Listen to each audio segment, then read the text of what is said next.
جو انکار کرتے ہیں آخرت کا ان کو فالو مت کریں، کیونکہ جو آخرت کا انکار کرے گا نا اس کی زندگی کبھی بھی سیدھے راستے پہ نہیں ہو سکتی۔ اس کو قانون سیدھے راستے پہ چلا سکتا ہے، لیکن قانون، انسان کے بنائے ہوئے قانون بھی ناقص اور نگرانی بھی ناقص۔ لوگ کیمرے لگا دیتے ہیں، وہ کیمرہ ہی چوری ہو جاتا ہے۔ تو اس لیے جب تک اللہ کا خوف نہیں ہو، آخرت میں جواب کا خوف نہیں ہو، تو انسان سیدھے راستے پہ چل ہی نہیں سکتا، ناممکن ہے یہ۔ وہ مشہور واقعہ ہے نا، ایک تو بیان شروع ہی واقعات سے ہو جاتا ہے، تو یہ پھر کیا کریں۔ وہ ایک تقریب میں ایک خاتون کا لاکٹ چوری ہو گیا، بڑا قیمتی لاکٹ تھا۔ اب میزبان نے اعلان کیا، بھائی یہ بڑا قیمتی لاکٹ ہے، اللہ کا واسطہ جو جس کا ہے دے دو۔ لوگوں نے کہا ایسے تو جو بھی دے گا وہ پکڑا جائے گا، کہ وہ سب کو پتہ چل جائے گا چور ہے، تو چور کا راز بھی فاش نہ ہو اور لاکٹ بھی واپس آ جائے۔ اس کا طریقہ یہ کہ لائٹ بجھا دو، خوبصورت سا پیالہ رکھو، بھائی جس نے لاکٹ چرایا ہے اس کو اللہ کا واسطہ دو، بولے بھائی چپکے سے اس میں ڈال دو، کسی کو پتہ بھی نہیں چلے گا، لاکٹ بھی آ جائے گا۔ لائٹ آف کر دی گئی، پہلے تو ڈرایا گیا، سمجھایا گیا، رونا دھونا کیا گیا، بھائی اللہ خیال تھا ترس آ جائے گا چور کو، تو لائٹ بجھا دی گئی۔ لائٹ کھولا تو دیکھا پیالہ بھی غائب ہے، لائٹ آن کی تو دیکھا کہ پیالہ بھی غائب ہے۔ تو آخرت کا خوف نہ ہونا تو پھر انسان پر کوئی نصیحت اثر نہیں کرتی، اور آخرت کا خوف ہے تو بہت ساری چیزوں سے بچا رہتا ہے۔ ہمارے ہاں جو مسلمانوں میں کچھ جرائم ہیں، کچھ نہیں بھی تو ہیں نا، بہت ساری ہم میں خوبیاں بھی تو ہیں، جو برائیاں نہیں ہیں۔ وہ کیوں نہیں ہے؟ آخرت کا خوف، ڈر ہوتا ہے یار، جانا تو ہے نا قبر میں۔ تو اللہ نے اس لیے حکم دیا مکذبین کو فالو مت کرو، اور ہم صبح و شام جن کو فالو کرتے ہیں وہ مکذبین ہی ہیں سارے، وہ آخرت پر ایمان نہیں ہوتا ان کا، ہوتا ہے تو ایسے کمزور، تو وہ کہاں سے آپ کو سیدھے راستے پہ چلائے گا بھائی؟ وہ تو پیسہ، شہرت، عزت، صحت، یہ 4-5 چیزوں میں گھماتا رہے گا آپ۔ عزت، پیسہ، شہرت۔ ہم جب چھوٹے تھے، حضرت اپنے شیخ حضرت مفتی رشید احمد صاحب رحمہ اللہ کی مجلس میں ہم جا کے بیٹھنا شروع ہوئے، تو اہل اللہ کی، ولی اللہ ہونے کی ایک علامت یہ ہوتی ہے کہ ان کی صحبت میں بیٹھ کر دنیا کی محبت کم ہوتی ہے۔ سمجھ رہے ہیں نا؟ دنیا کی محبت یہ اہل اللہ کی علامت ہوتی ہے۔ انسان کو زیادہ دولت، پلاٹوں، جائیداد، یہ باتیں کرنا اچھا نہیں لگتا، کام کرتا ہے زیادہ باتیں نہیں کرتا، اس میں اس کو اچھا نہیں لگتا۔ یہ اس کی علماء مثال دیتے ہیں کہ جیسے واش روم ضرورت تو ہے، تو ضرورت سے انسان جاتا ہے واپس آتا ہے، وہاں کوئی شوق سے نہیں بیٹھتا کہ یار مجھے بڑا اچھا لگ رہا ہے تو میں یہیں بیٹھا ہوا ہوں، بیگم یہیں کرسی لے آؤ، یہیں ڈال کے بیٹھتا ہوں، یہیں چائے پیتا ہوں، یہیں مطالعہ کروں گا۔ کوئی کرتا ہے ایسے؟ ضرورت سے جاتا ہے، بھائی نکلو۔ تو ضرورت تو ہے دنیا کی، ہر شخص کو ہے، پیٹ اللہ نے لگا دیا۔ عزت بھی ہر ایک کی خواہش ہے، عزت بھی انسان کے لیے ضروری ہے، بہت سے مصیبتوں سے بچا رہتا ہے عزت کی وجہ سے۔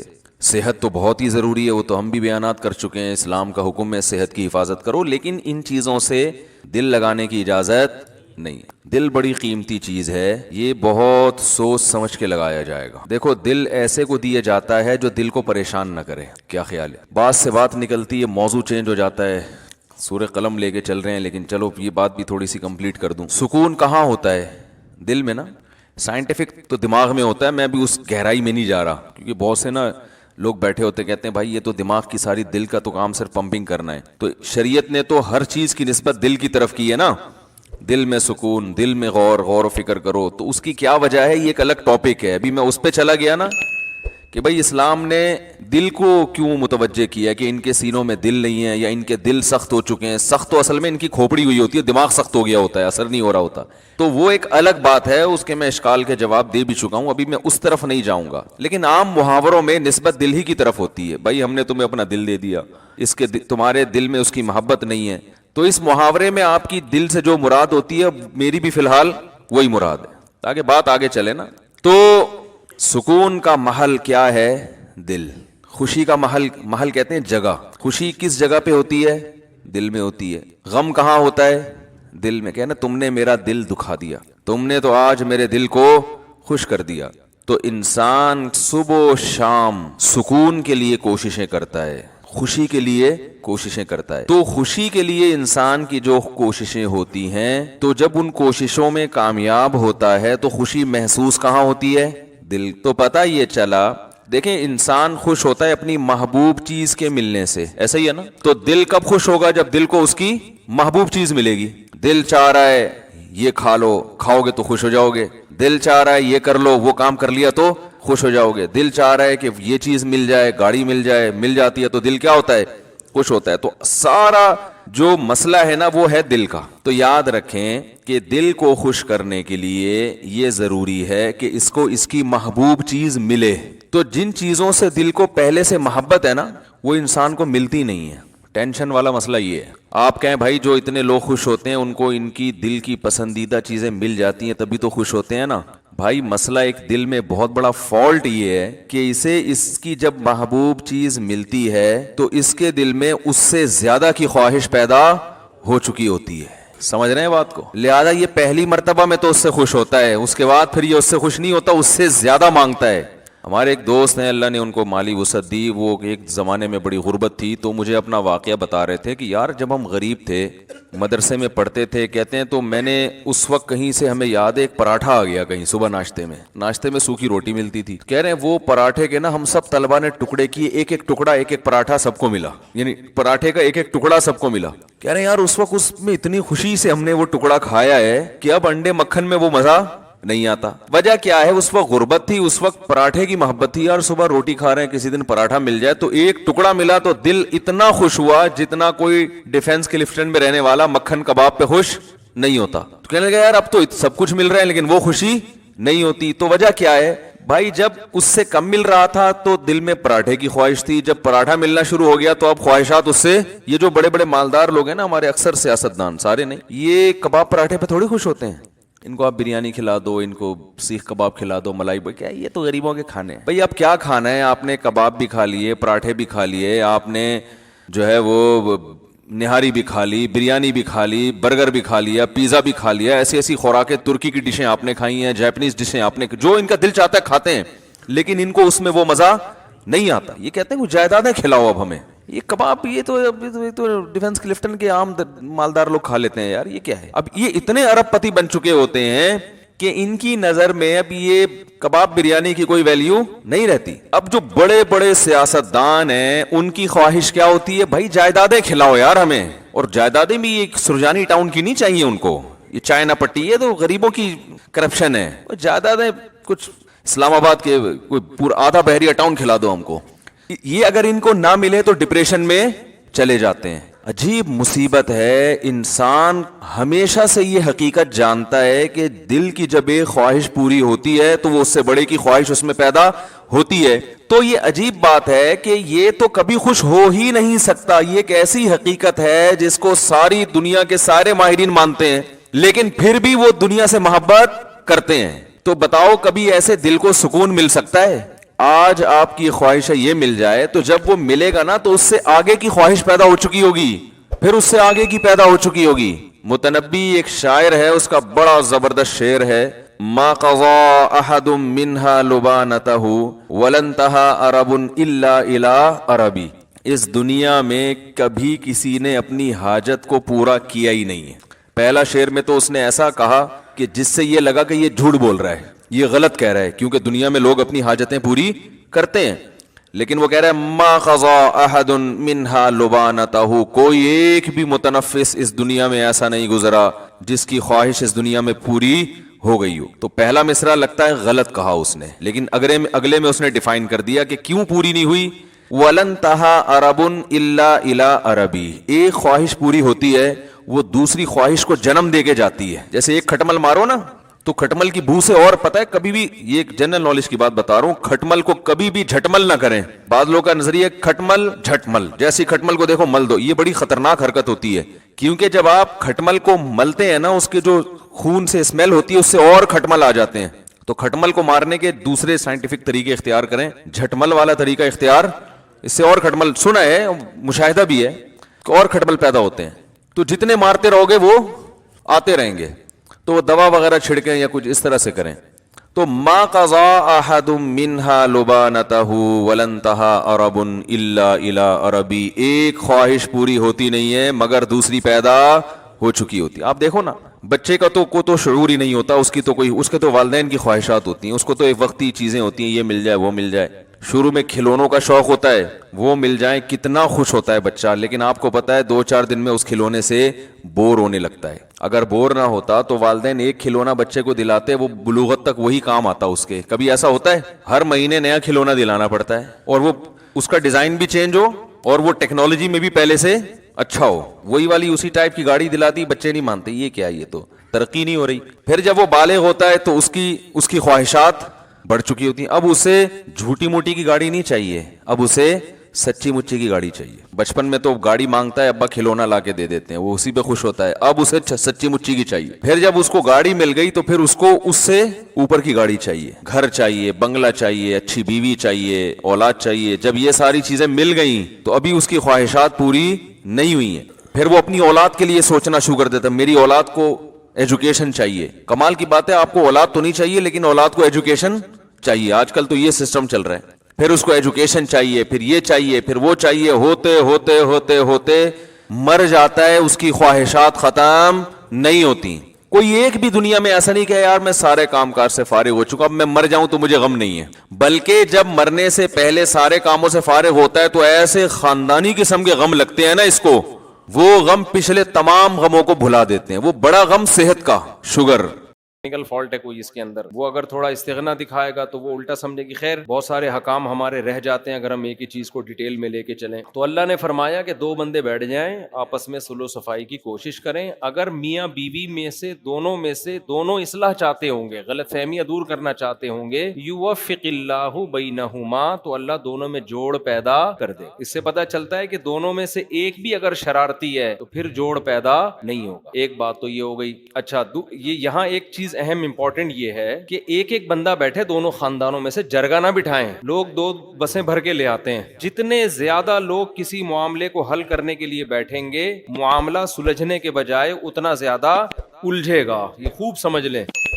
جن گھروں میں یہ معاملات ہوتے ہیں نا کہ بیٹی کی شادی کا اختیار ایک باپ کے پاس ہے, تو وہاں شادیاں بر وقت بھی ہوتی ہیں, صحیح جگہ بھی ہوتی ہیں. جہاں پورا خاندان انوالو ہوگا نا تو بس سمجھ لو کہ اب اس کی شادی 50 سال سے پہلے نہیں ہو سکتی, کیونکہ ماموں کہے گا یہ صحیح نہیں, رشتہ نہیں ہے, چاچا کہے گا تم کدھر دے رہے ہو, خالہ کہے گا یہ ہو ہے. تو اس لیے عقل مند لوگ اس زمانے میں ایسے ہیں جو بیٹی کی شادی کر دیتے ہیں, بعد میں خاندان کو بتاتے ہیں کہ ہو گئی ہے, ٹھیک ہے نا, تاکہ وہ چراند یعنی وہ نہ کریں.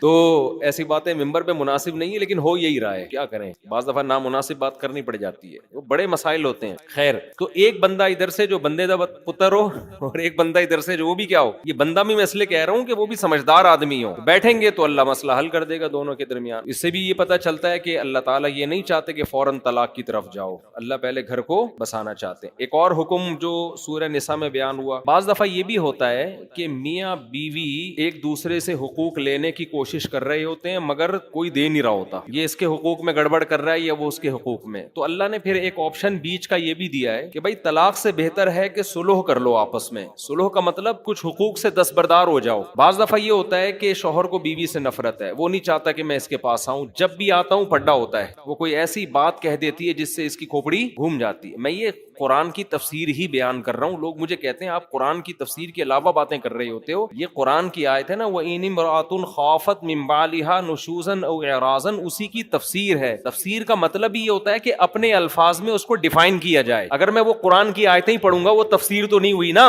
تو تفسیر تو میں اپنی مثالوں سے, تفسیر کا مطلب کیا ہے, اس کو ڈیفائن کرنا. ڈیفائن ہمیشہ انسان اپنے الفاظ میں کرتا ہے, اپنے زمانے کے عرف کو دیکھ کر, اپنے زمانے کے لوگوں کو دیکھ کر, اس زمانے کی مثالیں دے کر ڈیفائن کرے گا. ڈیفائن یہ نہیں ہوتا کہ وہی آیتیں ہی پڑھنا شروع کر دوں میں. اب نیوٹن کا قانون آپ کے ٹیچر نے آپ کو پڑھایا کہ جو چیز متحرک ہے وہ ہمیشہ متحرک ہی رہے گی. نیوٹن نے ہی فرمایا تھا نا یہ, او کما قال نیوٹن. نیوٹن نے فرمایا تھا کسی اور نے فرمایا تھا؟ بھائی ہم نے اسکول میں پڑھا تھا جو چیز ہل رہی ہے نا وہ ہمیشہ ہلتی چلتی رہے گی جب تک روکنے والا نہ ہو, جو رکی ہوئی ہے وہ ہمیشہ رکی رہے گی جب تک دھکا دینے والا نہ ہو کوئی اس کو. یہ نیوٹن کا قانون تھا. آپ نے لا پڑھا دیا, اب بچے کہہ رہے ہیں کہ سر آپ اس کو ڈیفائن کریں. آپ نے ڈیفائن میں وہی لا دوبارہ پڑھ کے سنا دیا. کہیں گے سر اس کو ڈیفائن کریں. آپ کہہ رہے ہیں میں ڈیفائن ہی تو کر رہا ہوں, وہی قانون آپ دوبارہ پڑھ کے سنا رہے ہیں. ہر عمل کا رد عمل ہوتا ہے, ہر ایکشن کا ری ایکشن ہوتا ہے, اس کی اسپیڈ اتنی ہوتی جتنے ایکشن کی اسپیڈ ہوگی, ٹھیک ہے نا. ابے بھائی یہ تو لا ہے نا. اب آپ ٹیچر سے کہیں گے آپ بتاؤ, تو ٹیچر اپنے الفاظ میں بتائے گا. ٹیچر کہے گا دیکھو یہ ایک گیند ہے, یہ دیوار پہ مارو گے, جتنی فورس سے مارو گے اتنی ہی فورس سے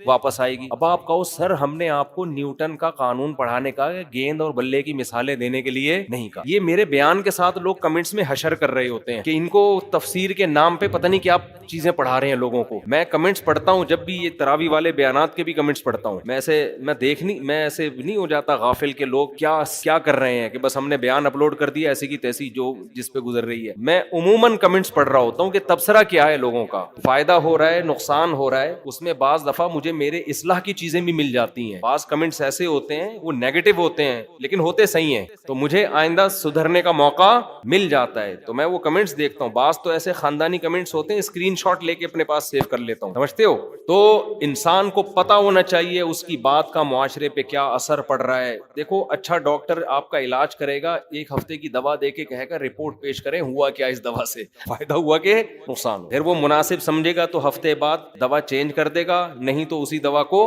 باقی رکھے. اور جو 2 نمبر ڈاکٹر ہوگا پکڑا کے بولے گا بھاڑ میں جائے, مادہ فاسدہ نکل جائے بس کسی طریقے سے, اس کا پیٹ صاف ہو جائے, مرے جیے ہماری غرض. اس لیے میں کمنٹس دیکھتا ہوں, لوگوں کے تبصرے پڑھتا ہوں, تو لوگ بہت سے یہ تبصرہ کر رہے ہوتے ہیں کہ تفسیر کا لیکچر ہے اور اپنی زیادہ چلا رہے ہوتے ہیں. تو اپنی کچھ بھی نہیں ہوتی, اس میں آیت قرآن کی ہوتی ہے, مثالیں ہم آج کے زمانے کے لحاظ. تبھی تو پیغمبر صلی اللہ علیہ وسلم کو بھی اللہ نے کیا قرآن میں فرمایا کہ اے نبی آپ قرآن ان کے سامنے پیش کریں پھر اس کو بیان بھی کریں. تو نبی نے اپنے الفاظ میں بیان کیا ہے, اس زمانے کے حساب سے مثالیں دی ہیں. سمجھتے ہو کہ نہیں سمجھتے؟ تو اب دوسرا پہلا حکم تو بتا دیا نا, دونوں میں پھٹا ہو تو کیا کرنا ہے, ہم الٹا کر رہے ہوتے ہیں. دونوں میں پھڈا ہوتا ہے تو تیلی لگا کے پھڈے کو بھڑکا رہے ہوتے ہیں. سورہ نساء میں اللہ نے یہ بھی بیان کیا, لا خیر فی کثیر من نجواہم الا من امر بصدقۃ او معروف او اصلاح بین الناس. اکثر لوگوں کی سرگوشیوں میں خیر کی باتیں نہیں ہوتی. اس کو آپ دوسرا حکم سمجھ لیں. وہ تیسرا, میں جو دوسرا تھا وہ تیسرے نمبر پہ بیان کرتا ہوں. دوسرا حکم کیا ہے؟ اللہ فرماتے ہیں کہ جب لوگ آپس میں سرگوشی کرتے ہیں, چھپ چھپ کے باتیں کرتے ہیں, ان باتوں میں اکثر خیر کی باتیں نہیں ہوتی. کتنی خاندانی آیت ہے یار. کیا مطلب؟ جب لوگ ممبر پہ بیٹھ کے بات کر رہے ہوں گے, کھلے عام تقریریں کر رہے ہوں گے, اسٹیج پہ خطاب کر رہے ہوں گے, ساری پازیٹیو باتیں, ساری جوڑنے والی باتیں, فساد والی باتیں نہیں. آپ مجھے ووٹ دیں, میں سچا پاکستانی, یہی ہوتا ہے نا. مولوی صاحب بھی تقریر کر رہے ہوں گے, زبردست اصول کی پابندی کرو, یہ کرو, بیوی کے حقوق, بچوں کے حقوق, قرآن کہتا ہے. لیکن جب چپ کے آپس میں جو سرگوشیاں ہوتی ہیں نا, ان میں خیر کی باتیں کم ہوتی ہیں, ان میں لڑانے کی باتیں زیادہ ہوتی ہیں. آپ ساس سے تقریر کروا لینا خواتین کے حقوق پر, بہو کے حقوق پر 1 گھنٹہ تقریر کریں گی ساس, لیکن چپکے سے کسی کوئی خاتون جائیں اور ساس سے پوچھیں کہ آپ کی بہو مارکیٹ میں کیسی چل رہی ہے, پھر دیکھو چپکے سے جو بات کرے گی نا کان میں, سوائے وہ ساسیں جو میرا بیان سن رہی ہیں, ایسی لڑائی کی باتیں کریں گی. بہن کیا بتاؤں, ایسی نالائق بہو مجھے ملی ہے, کم بخت 12 بجے تو سو کے اٹھتی ہے, وہ 12 بجے تک سوتی رہتی, کسی کام کی نہیں ہے, اور میرا بیٹا جورو کا غلام بنا ہوا ہے. لڑوانے والی باتیں. بہو سے بھی کروا لو تقریر, ساس کے حقوق پر پورے خطوط لکھ دے گی, کتابیں بھر دے گی, لیکن چپکے سے جب بات کرے گی اپنے شوہر کے کان میں تو اس کی کان میں اس کی ماں کے خلاف نفرت بھر رہی ہوتی ہے, سوائے ان بہوؤں کے جو میرا بیان سنتی ہیں. یہ ہر دفعہ بریکٹ میں لگانا پڑتا ہے. تو اسی طرح بہن سے پوچھ لو, کھلے عام پوچھو سب کے سامنے مجمع میں, تو بہن بتائے گی بھابھیوں سے بلا وجہ نفرت کرتے ہیں لوگ, گھر میں مل جل کے رہنا چاہیے, وہ بھی کسی کی بیٹی ہے جو تمہارے گھر چل کے آئی ہے. لیکن آپ کبھی چھاؤں میں لے جا کے اپنی بہن سے پوچھیں, چھاؤں میں لے جا کے اپنی بہن سسٹر سے بولیں ذرا ادھر سائڈ پہ آ جاؤ, وہاں تو سب بیٹھے ہوئے تھے نا, ذرا ادھر چھاؤں میں آ جاؤ, تم سے ایک بات کرنی ہے. چھاؤں میں آ کے ذرا بتاؤ میرے کان میں میری بیگم کیسی ہے, بتاؤ کان بھرے گی کہ نہیں بھرے گی, بولو نا. اکثر لوگ مجھے بتاتے ہیں کہ ہمارا اپنی بیوی کے ساتھ بڑا اچھا رویہ ہوتا ہے, بیوی کا ہمارے ساتھ, ہم دونوں ایک دوسرے کی خامیاں برداشت کرتے ہیں, ہنسی خوشی زندگی گزرتی ہے. مجھے پتا ہے میری بیوی میں کیا گڑبڑ ہے, بیوی کو پتا ہے میرے شوہر میں یہ ٹیکنیکل فالٹ ہے, چلو آپس میں کمپرومائز انہوں نے کر لیا. لیکن جب بہن آئے گی ہمارے گھر میں رہنے کے لیے, پھڈا میرا بیوی کے ساتھ ہوتا ہے, بہن کے ساتھ نہیں ہوتا. پڈا کس کے ساتھ ہوتا ہے؟ بیگم کے ساتھ. پتہ نہیں کیا کان بھر کے جاتی ہے, اماں کے بھی یہ پڑی بھی کیوں ہے 10 بجے تک, اس کو تو ہم تو اپنے گھر میں ایسے نہیں ہیں.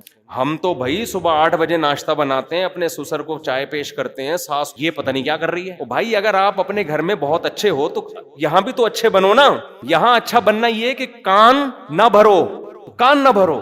تو ہر سطح پہ یہی ہو رہا ہے, توڑ کی باتیں, دوستوں کو آپس میں لڑانا, بہن بھائیوں کو آپس میں لڑانا, باپ کو بیٹے کے خلاف, بعض لوگ باپ بیٹے کو لڑواتے ہیں. میں نے دیکھا ہے ایسے لوگوں کو, ایک بیٹا آپ کے پاس آیا, اس سے پوچھا, اس کو بتا رہے ہیں کہ میں اپنے بچوں کے ساتھ ایسا کرتا ہوں, میں اپنے بچوں کے ساتھ, اس بچے کے دل میں آئے گا کہ میرا باپ تو میرے ساتھ ایسا کرتا نہیں ہے. یہ دیکھو, یہ ابا اپنے بچوں کو تو لقمہ منہ میں بنا کے کھلا رہا ہے, اور ہمارا ابا تو ہمیں پوچھتا ہی نہیں ہے. بچہ یہ نہیں سوچے گا کہ جو کچھ کھا رہے ہو یہ کس کے خرچے پہ, باپ کے خرچے. وہ یہ دیکھے گا کہ یار اس کا ابا اس کے منہ میں لقمہ بنا کے ڈال رہا ہے, اور ہمارا ابا ہمارے منہ میں لقمہ بنا کے نہیں ڈال. نفرت یہ انسان کے 2 نمبر ہونے کی علامت ہوتی ہے, کہ آپ کسی کے بچے کے ساتھ, اپنے بچوں کے ساتھ کسی اور کے بچوں کے سامنے ایسا سلوک کر رہے ہو کہ اس سے ان کے دل میں اپنے باپ کے خلاف نفرت پیدا ہو رہی ہے. ایسے میں نے دیکھے ہیں گھر بگڑتے ہوئے, یار ان کے ابا تو ایسے. جب کوئی میرے سامنے آ کے کہتا ہے نا حالانکہ ابا تو ایسے, ہمارے ابا ایسے نہیں, میں نے کہا تمہارے اندر غیرت نام کی چیز نہیں. اپنا ابا جیسا بھی ہو, آدمی فخر کرتا ہے میرا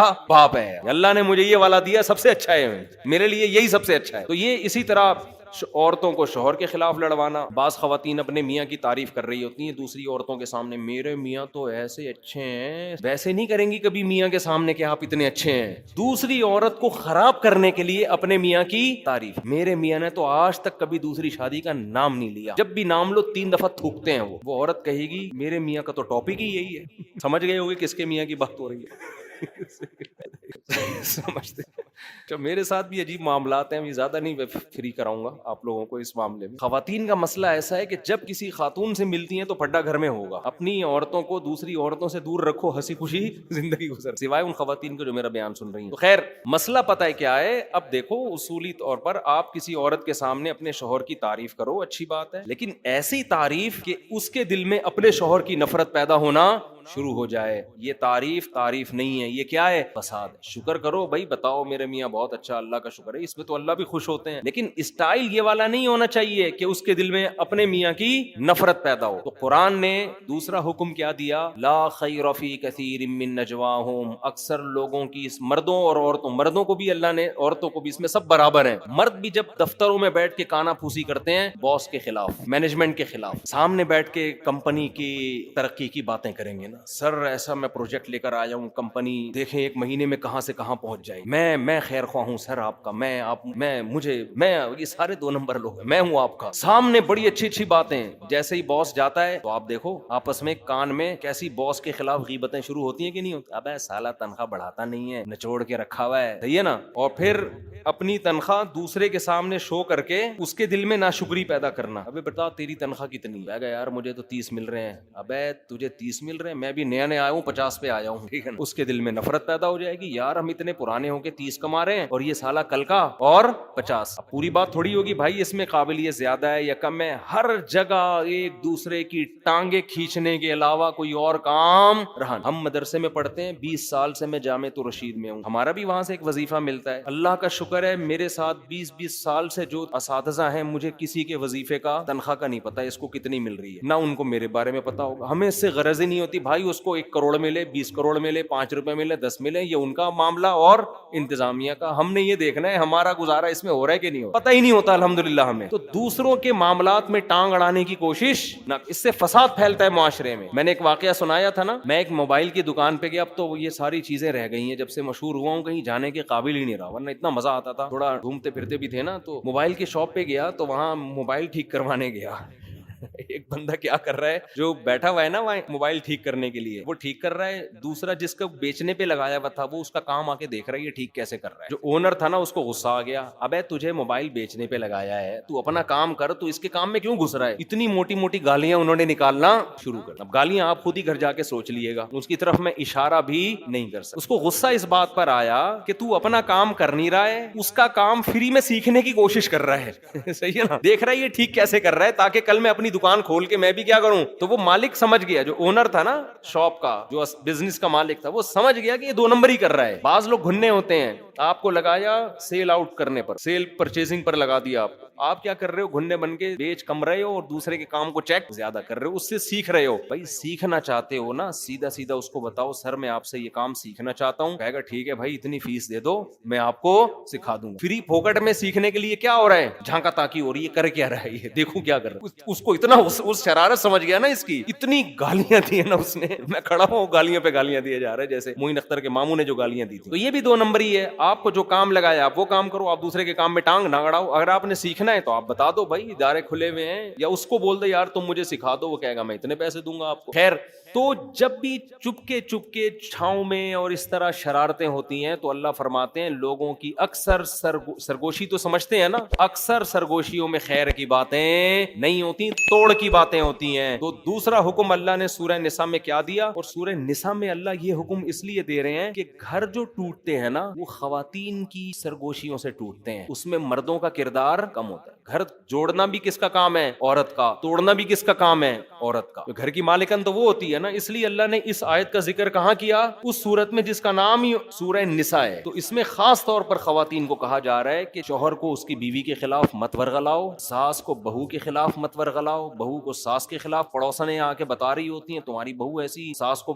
وغیرہ وغیرہ جو بھی ہو رہا ہے معاشرے میں. تو دوسرا حکم اللہ نے دیا کہ جب بھی چپ چھپ کے باتیں کرو گے تو باتوں میں کیا کرو, خیر ڈالو, خیر. اور قرآن کے الفاظ دیکھو, من یفعل ذلک ابتغاء مرضات اللہ, جو بھی لوگوں میں جوڑ پیدا کرے گا اللہ کو راضی کرنے کے لیے. یہ اللہ نے کیسا زبردست لفظ کہا, جوڑ پیدا کرنے میں خوشی نہیں ہوتی انسان. جوڑ یا تو جب پیدا کرے گا یا کوئی کمیشن, جب تک کوئی کمیشن ملے گا. فری پھوکٹ میں جوڑ پیدا کرنا آسان کام. آدمی دوسروں کو لڑتا ہوا دیکھ کے ہی خوش ہوتا ہے, انسان کی عادت ہے کہ سب لڑے میں سکون سے رہوں بس. آپ دیکھ لو کسی گھر سے پھڈے کی آواز آئے نا, سارے کھڑے ہو کر کان لگا کے سننا شروع کر دیتے ہیں. ہوتا ہے کہ نہیں ہوتا, یار ہو کیا رہا, اور انجوائے کرتے ہیں, انجوائے کر رہے ہوتے ہیں. تو اس لیے اللہ کہتے ہیں جو جوڑ پیدا کرے گا ابتغاء مرضات اللہ, اللہ کو راضی کرنے کے لیے, کیونکہ اس میں اللہ کی رضا کے علاوہ آپ کو کخ بھی ملنے والا نہیں ہے. حتیٰ کہ لوگ بھی تعریفیں نہیں کرتے, لوگ بھی اس کو قریب کرتے ہیں جو منفی باتیں زیادہ کرتا ہے. آپ ذرا غیبتیں شروع کر دو, اس کی ادھر اس کی ادھر, وہ برائے گا, بولے گا یار تھوڑا میرے ساتھ بھی ہو جائے کچھ,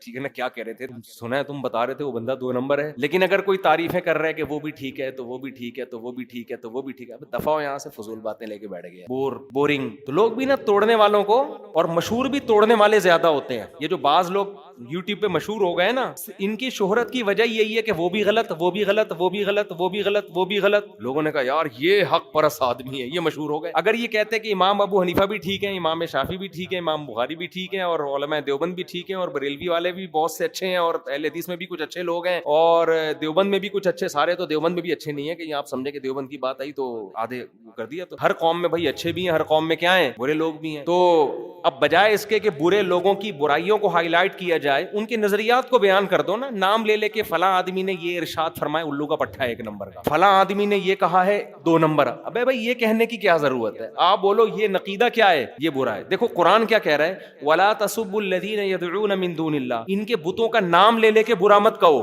انتقام کی آگ بھڑکے گی ان میں. یہ بتاؤ کہ اللہ کے سوا جتنے معبود ہیں کیا ہیں, باطل. جب آپ اسپیسیفک لوگوں کے نام لے لے کے فلانا ایسا فلانا ایسا, تو اس سے جاہل لوگ تو بہت خوش ہو جاتے ہیں, لیکن جو معاشرے میں تعمیری کام کرنا چاہتے ہیں وہ سمجھ جاتے ہیں کہ اس سے معاشرے میں تعمیر کا کام نہیں ہوگا, اس سے تخریب کاری, فرقہ واریت بڑھے گی. اور کمال یہ ہوتا ہے کہ ایسے فرقہ پرستوں پہ لیبل لگا دیا جاتا ہے فرقہ واریت کے خلاف بڑا مؤثر کام کر رہے ہیں. یہ ایسا ہی ہے جیسے زرداری نے تقریر کہی تھی کہ جب غریب کو بھوکا دیکھتا ہوں مجھے افسوس ہوتا ہے, بندر بھی ہنسے تھے اس کے اوپر. تو ایسے لوگوں کو جب لوگ کہتے ہیں نا فرقہ واریت کے خلاف بہت اچھا کام کر رہے ہیں, تو جنگل کے بندروں کے سامنے اگر آپ جا کے کہیں گے وہ بھی ہنسیں گے, گدھے بھی ہنسیں گے. اگلے دن ہنسے گا گدھا, لیکن ہنسے گا ضرور, اس کو سمجھ میں دیر سے بات آتی. خیر, تو جوڑ کی بات, تو قرآن میں کیا کہتا ہے, جو اللہ کے لیے یہ کام کرے گا فسوف نؤتیہ اجرا عظیما, ہم اسے بہت بڑا اجر عطا فرمائے, بہت بڑا اجر عطا. 2 حکم بیان ہو گئے. تیسرا حکم, بہت سارے حکام رہ جاتے ہیں اس لیے ذرا اسپیڈ میری آج زیادہ ہے. تیسرا حکم جو میں بیان کر رہا تھا,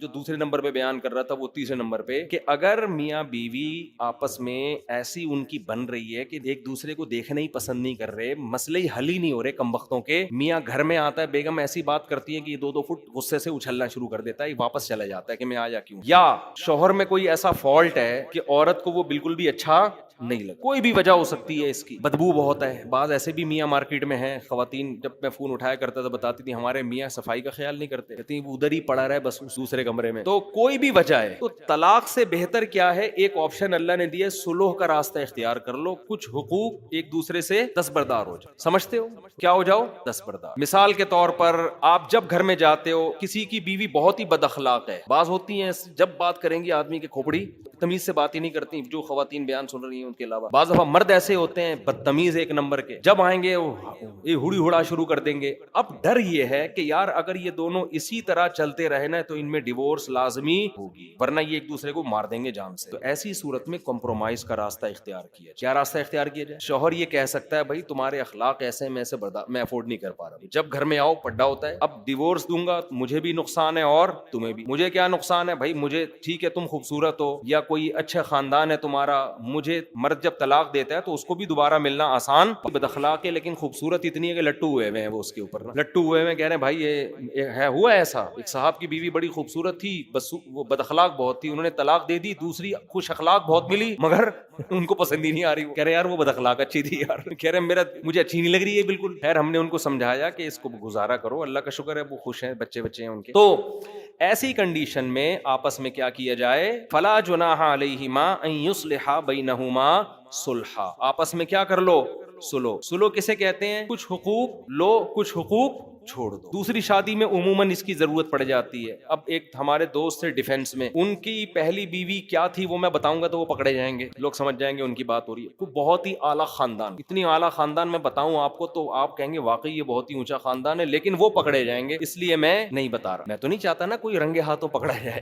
اب کیا ہے کہ پیسہ بہت ان کے پاس, بالکل ینگ جوان آدمی. ڈیفینس ہی میں ایک خاتون ہو گئی جوانی میں بیوہ, 2 بچے بھی بیچاری کے. ینگ لڑکی 23-24 سال کی, 2 بچوں کے ساتھ کیا ہو گئی, بیوہ. ہمارے معاشرے میں کوئی سر پہ ہاتھ رکھنے والا نہیں ہو, سمجھتے ہو, کوئی پرسان حال نہیں ہے, زندگی برباد. یا تو وہ برائی کی طرف جائے. وہ صاحب میرے پاس آئے, کہنے لگے بھائی میں اس سے نکاح کرنا چاہتا ہوں, وہ بھی راضی ہے میں بھی راضی, لیکن اگر میرے خاندان کو پتا چلا تو میری بوٹیاں اتنی بنائیں گے نا کہ کتوں کو بھی, یعنی اتنی بوٹیاں بنائیں گے کہ کراچی کے اگر کتوں میں ان کے, میں اپنے الفاظ میں بیان کر رہا ہوں, سب کو کافی ہو جائیں گی. وہ اتنا خطرناک ڈینجرس خاندان ان کا. میں تو کوشش یہی کرتا ہوں بھائی بتا کے کرو, مار دیں گے نا مر جاؤ. انہوں نے کہا واقعی مار دیں گے. بعض دفعہ تو خواتین دھمکیاں دے رہی ہوتی ہیں نا, تیری ٹانگیں توڑ دوں گی. بچوں کو ٹانگیں تھوڑی توڑتی ہیں, بچوں کو نہیں صبح شام خواتین دھمکیاں دیتی ہیں تیرے دانت توڑ دوں گی, زبان کاٹ دوں گی. اب یہ تھوڑی ہوتا ہے کہ واقعی کاٹ دیں. بعض دفعہ وہ کہوں بھائی یہ نہیں ہو سکتا, تو میں نے کہا پھر کسی ایسے کو کرنے دو جو پراپر اس کے حقوق ادا کرے. انہوں نے کہا کوئی تیار ہی نہیں ہو رہا کرنے کے لیے. نہیں ہوتے تیار مرد, بیان سنتے ہیں انجوائے کرتے ہیں, پتلی گلی سے نکل جاتے ہیں بس. اب لڑکی کی ایج آہستہ آہستہ خراب ہوگی, اس کے بچوں کو سہارا چاہیے. خاندان والے بھی ہاتھ پیچھے کھینچ لیتے ہیں, کہتے ہیں جاب کرو بس. ہر ایک کے پاس اب حل کیا ہے, جاب کرو. ایسی لڑکیوں کو جاب میں خطرہ زیادہ ہوتا ہے. ہر شخص کو پتا ہوتا ہے اس کا شوہر نہیں ہے, بیوہ ہے یا طلاق یافتہ ہے, سب گندی نگاہیں ڈالتے ہیں. ایسی شدید مجبوری میں دیکھو, یہ نارملی ایسا نہیں ہے. نارملی تو یہ کہ جب کریں گے تو پراپر حقوق ادا کریں اس کے. ڈنکے کی چوٹ پہ ایسی کی تیسی, بائک کے پیچھے موسٹ وانٹیڈ لکھوا دیں آپ, ہٹو بچوں لکھوا دیں آپ, کچھ بھی لکھوا دو آپ. لیکن بعض کنڈیشن ایسی واقعی ہوتی ہیں کہ وہ مار دیں گے اس کو, وہ برین ہیمریج سے مر جائے گا. تو ایسی صورت میں بھائی ہم نے ان کو مشورہ دیا کہ اس خاتون سے آپ نکاح کریں اور اس کو بولیں کہ بھائی شدید مجبوری ہے, میں ساری زندگی اس نکاح کو چھپاؤں گا. دیکھو مجھے یہ واقعہ بیان کرتے ہوئے ڈر اس لیے لگتا ہے کہ لوگ کہیں دوسری شادی اس طرح سے نہ شروع کر دیں. یہ غلط طریقہ ہے, یہ شدید مجبوری میں ہے, نارملی ایسا نہیں ہے. کیونکہ پھر لوگ نا چسکے لینے کے لیے یہی طریقہ اختیار کرنا شروع کر دیں گے. اس میں مردوں کے مزے ہیں, لڑکیوں کا بیڑا غرق, تباہ ہو جائیں گی لڑکیاں. تو یہ شدید مجبوری کے حکم بیان کر رہا ہوں. شدید مجبوری, وہ مجبوری ان کی میں جانتا ہوں کیا ہے, کہ واقعی وہ مار دیں گے ان کو. ٹھیک ہے نا, ایسا خاندان میں کی ہے. تو اب ان کو کیا ہوا کہ بھائی وہ لڑکی کا بھی فائدہ ہے. وہ میں نے پھر ہم نے یہ طے کیا, میں نے ان سے شادی کروا دی. تو یہی طے ہوا کہ بھائی یہ رات میں باریاں نہیں دیں گے. یہ باریاں کب دیں گے بولو, دن میں. اور ایک اماؤنٹ انہوں نے بیوی کے لیے باندھ دیا. زیادہ تفصیل بتاؤں گا پھر پکڑے جانے کا خطرہ ہے نا. ٹھیک ٹھاک مالدار آدمی ہے تو اچھے خاصا ایک اماؤنٹ باندھ دیا. بچیوں ان کا جو ہے نا, وہ ان کی بیٹیوں کی 2 بیٹیاں تھی, اس کی کفالت, بیٹیاں بیٹا پتہ نہیں واللہ عالم. پھر اللہ نے ان کو بھی اولاد دی. تو الحمدللہ 10-15 سال سے ہنسی خوشی زندگی اسی طرح سے گزر رہی ہے. ٹھیک ہے نا. تو وہ لڑکی کو شوہر مل گیا, بچوں کا سرپرست مل گیا, مزید اولاد مل گئی. تو اب مسئلہ یہاں کیا ہوا ہے کہ یہ ہے وہ آیت جو میں سمجھانا چاہ رہا ہوں. اللہ فرماتے ہیں اگر حقوق پورے ادا ادا کرنا کسی طرح ممکن نہیں ہے تو طلاق سے بہتر ہے یا عورت بغیر شوہر کی زندگی گزارے یا شوہر بھی بغیر بیوی کی زندگی گزارے، اس سے بہتر ہے کوئی بیچ کا راستہ اختیار کرے، کیونکہ عورت کا حق ہے رات کی باری، اگر وہ اپنے حق سے دستبردار ہو جائے، انہوں نے پہلے بتا دیا بھائی میں رات کی باری نہیں دے سکتا کیونکہ رات جب مارکیٹ سے شارٹ ہوں گا تو پکڑا جاؤں گا میں، سمجھتے ہو گی نہیں سمجھتے؟ تو اب کیا ہے کہ وہ اچھا جب ان کے اولاد ہوئی میں نے کہا بھائی اس بچے کو نادرہ میں رجسٹرڈ کرواؤ، اب وہ ان کے انتقال کے بعد بچہ آ رہا ہوگا کہ یہ میرے ابا کا جنازہ ہے، مجھے بھی وراثت میں حصہ چاہیے، یہ میرے ڈاکومنٹس، سمجھ میں آ رہی ہے بات؟ اب ہر خاتون ڈیفینس میں پریشان ہوگی کہیں میرے شوہر کے بارے میں تو نہیں، ڈیفینس میں ہر عورت کا دل اب لرز رہا ہوگا کہ کہیں یہ میرے میاں کے بارے میں بات تو نہیں ہو رہی، تو ہو سکتا ہے گلشن اقبال میں ہو ڈیفینس، میں نے پیار سے کہہ دیا گلشن اقبال کو، ہو سکتا ہے کراچی میں نہ ہو، یہ اسلام آباد کا واقعہ بیان کر رہا ہوں، تو ڈیفینس کی کوئی خاتون پریشان ہونے کی کوشش نہ کریں، اور یہ دیکھو کہ اس خاتون کا گھر بھی بس گیا، برائی سے بھی بچ گئی، بچوں کو سرپرست بھی مل گیا۔ اب بعض دفعہ جب کیونکہ نکاح میں نے پڑھایا تھا تو ان خاتون کا فون آیا مجھے رات کی باری چاہیے، میرے میاں کو مجبور کریں، یہ کیسا میاں ہے دن میں آتا ہے رات میں مارکیٹ سے شارٹ۔ میں نے ان کو سمجھایا، میں نے کہا زیادہ مجبور اس کو کرو گی نا آپ تو میاں لیس ہو جاؤ گی، اس سے بہتر نہیں ہے کہ بالکل ہی میاں کے بغیر زندگی سے بہتر نہیں ہے ایک عدد میاں مل گیا۔ ہاں اگر آپ کو عورت کو تو ہم یہی کہیں گے بھائی ایسے آدمی سے کرو جو پراپر آپ کو باریاں دے رہا ہو، لیکن جب نہیں مل رہا تو کیا کرے گی؟ تو زنا سے تو بہتر ہے نا، برائی سے تو بہتر ہے، اچھا خاصا اماؤنٹ باندھ دیا منتھلی،